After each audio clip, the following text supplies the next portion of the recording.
On June 6, 2026, a bride walked into a church in Gloucestershire wearing a tiara that had nothing to do with the royal family at all. That single detail, a jeweller's loan instead of a vault piece, is the quiet centre of a story the palace never confirmed and never denied. Peter Phillips is Princess Anne's only son, the eldest grandchild Queen Elizabeth II ever had. He married Harriet Spurling, an NHS paediatric nurse, at All Saints' Church in Kemble, not far from Anne's Gatcombe Park estate. It was, by every public account, a warm, low-key family wedding. King Charles was there. So was Camilla, William, Kate, Anne and herself. Harry and Andrew were both absent from the guest list. On the surface, nothing about the day looked unusual. A private wedding for a royal relative who's never held a title and never sought one. To understand why this particular wedding came with baggage, you have to go back to Peter's first marriage. In 2003, he met Canadian management consultant Autumn Kelly at the Canadian Grand Prix, while working for the Williams Formula One team. They married in 2008 at St. George's Chapel, Windsor.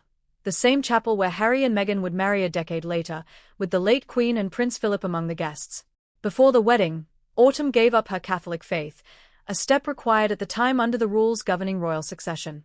They had two daughters, Savannah, born in 2010, and Isla, born in 2012, both of whom became the late Queen's first great-grandchildren. The marriage lasted 12 years. In February 2020, Peter and Autumn announced their separation, calling it sad but amicable, and finalized the divorce in 2021, with the financial terms settled by the High Court that June. Both parents stayed in Gloucestershire to co-parent, and by most accounts remained on good terms, occasionally photographed together at events like the Cheltenham Festival years after the split. Peter later had a 3-year relationship with Lindsay Wallace, a childhood friend of his sister Zara, which ended in April 2024. He began seeing Harriet Spurling shortly after. That history matters, because it's part of what reportedly complicated the tiara question this time around. In the days leading up to the wedding, a very specific issue was apparently being discussed behind closed doors. Would Harriet be allowed to wear something from the royal jewelry collection? To understand why that question carried any weight at all, you have to understand what a tiara actually represents inside that family. It isn't just an accessory. Kate Middleton doesn't own a single one of the tiaras she's worn in 14 years as a working royal, not the Cartier halo from her wedding day, not the lover's knot she's made her signature. Every piece is on loan, granted by whoever currently oversees the collection. Queen Elizabeth extended that access to Kate herself. It was, in effect, an institutional stamp of belonging. So when a bride is denied that same access, inside royal circles, that reads as a message, whether or not anyone ever says so out loud. According to a source who spoke to New Idea, that's exactly what allegedly happened here. The claim is that Camilla's office pushed back on Harriet being given access to the royal collection, reportedly citing 3 things.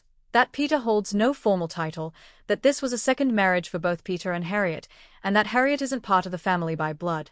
Given that Peter's first wedding was a full royal occasion at Windsor with the late Queen in attendance, it's not hard to see why a second marriage, to a woman with no aristocratic background, might have been treated differently by whoever was making that call this time. Separately, a source told Closer that William was frustrated by the decision, and felt it wasn't Camilla's place to be the one deciding who gets access to family jewelry in the first place. Now here's where it's important to slow down, because this is exactly the point where a lot of coverage stopped being careful. IB Times UK ran this story too, and even they added a direct disclaimer to their own reporting. The claims remain unverified. No palace source has confirmed any of this. Buckingham Palace hasn't issued a statement, on the record or off. What exists is anonymous sourcing from 2 outlets, telling a similar but not identical version of events. That doesn't mean it's false. It means it sits exactly where a lot of royal reporting sits, plausible, consistent with how that family operates, and completely unconfirmed. What we do know for certain is simpler, and in some ways more interesting.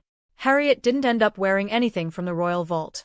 She wore a tiara loaned by Pragnell, the same jeweler who made her engagement ring, a diamond and pearl piece in an Edwardian deco style, featuring a festoon of laurel leaves and floral motifs. It bears a striking resemblance to a tiara owned by Princess Anne herself, one she wore in her official 50th birthday photograph back in 2000, a small, almost certainly deliberate echo, given who her mother-in-law is. The Pragnell piece itself has its own royal history too, having been present at the coronations of both King George VI and Queen Elizabeth II. And that choice matters, because it quietly closes the door on the entire dispute without anyone having to admit there was one. If Harriet had worn a royal tiara, it would have confirmed she'd won the argument. If she'd shown up with nothing at all, it would have confirmed she'd lost it. Instead, she wore something that belonged to no one but her, a decision that let the day stay about the marriage instead of about palace politics.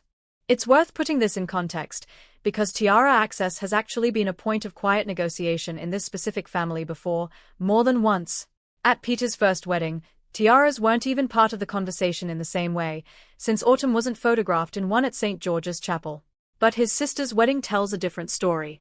When Zara Tindall married Mike Tindall in 2011, she wore their mother's meander tiara, not a royal vault piece, but something borrowed directly from Anne. That piece has a remarkable history of its own.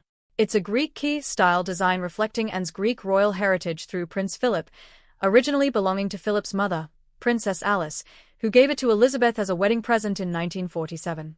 Elizabeth herself was never once photographed wearing it in public. Instead, she gifted it to Anne when Anne turned 18. In 1968. This time, that same family-only path was reportedly on the table for Harriet as well. Anne's meander tiara was floated as a possibility. It didn't happen. Whether that was a deliberate decision, a scheduling issue, or something else entirely was never explained by anyone involved. There's also a wider backdrop worth mentioning, because it's the reason any of this got attention in the first place. King Charles has continued working through ongoing cancer treatment, and that reality has reportedly created friction over who steps in and how far, when decisions need to be made. Earlier this year, royal broadcaster Ian Pelham-Turner said publicly that William had raised concerns about Charles and Camilla traveling to the United States for 250th anniversary events, worried the trip would be too demanding during treatment, and that Camilla was the one who pushed for it to go ahead anyway. That's a separate story from the tiara dispute, and the two aren't formally connected in any reporting. But if the tiara claims are accurate, they'd fit a similar pattern. A family quietly working out, in real time, who has the authority to make calls while the king's health limits how much he can weigh in himself.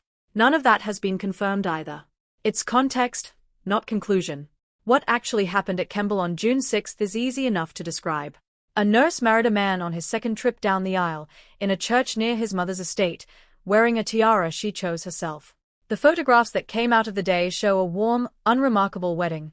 Camilla in a buttercream yellow coat with scalloped detailing, paired with the same diamond and gold earrings she wore at her own coronation in 2023, and two Van Cleef & Arpels brooches from her personal collection. Kate wore a blush Roland Marit dress. Zara Tindall was there too, in her own understated jewelry, nothing pulled from the royal vault for her either. Peter's daughters, Savannah and Isla, now teenagers, were reportedly given a role in the day. Nothing in any of the public images suggests tension of any kind. Whatever happened in the lead-up to that day, whatever conversations took place about jewelry and access and who gets to decide, none of it made it into the ceremony itself, at least not visibly. Maybe that's the most honest way to leave this story. Not with a confirmed feud, and not with a clean resolution either. Just a bride who found her own way around a question the palace was never going to answer publicly, and a wedding day that, from the outside, looked exactly like it was supposed to.